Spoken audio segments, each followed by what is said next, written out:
Hey everyone, I wanted to answer the old myth that you should carry your revolver with an empty chamber, and that doesn't mean you shouldn't have bullets in it. But I've heard growing up that people was telling me to carry my revolver with one bullet missing out of the cylinder where the hammer sits.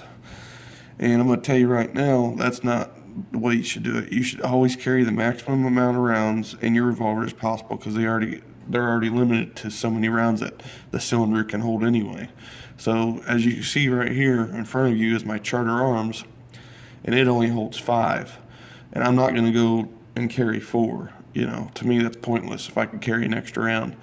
And the reason why I'll tell you that, the reason why everybody believes, or the myth going around that you should carry on an empty chamber, is because in the older style guns, now I'm going to refer to these as like cowboy action, single action, whatever you want to call those, on the hammer themselves they had the actual firing pin, and when you had to have it at half cock, I can't actually do it, but the hammer would sit right here when you loaded a gun, and I can't do it because this gun's a single double action.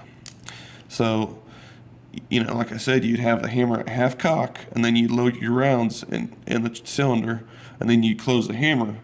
Well, the reason why everybody didn't put a last round in when you close the hammer is because the hammer would actually make a round go off, because of the firing pin being on the end of the hammer, and every time the hammer would close, it would touch the firing or the primer on a bullet just enough to go off. And I've heard stories of people shooting their foot and going off in their holster or whatever, so. But I just want to answer this because modern day revolvers are different, and the way I'll show you. Modern day revolver has a flat hammer, flat contact on the hammer surface here. That's how you know. Everybody, like I said, everybody's telling me to carry one with an empty chamber.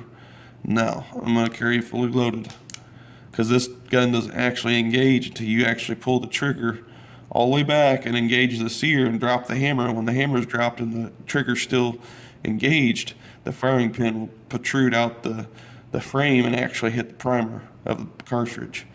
So yeah, but I wanted to get that out there and tell you guys, you should carry your revolver fully loaded, unless it's an older model that's like I said, has the actual firing pin on the hammer, and you'll know because it has a point on it.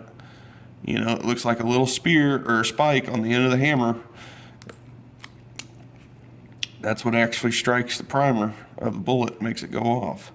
So I want to tell everybody thanks for watching, and we'll see you on the next one.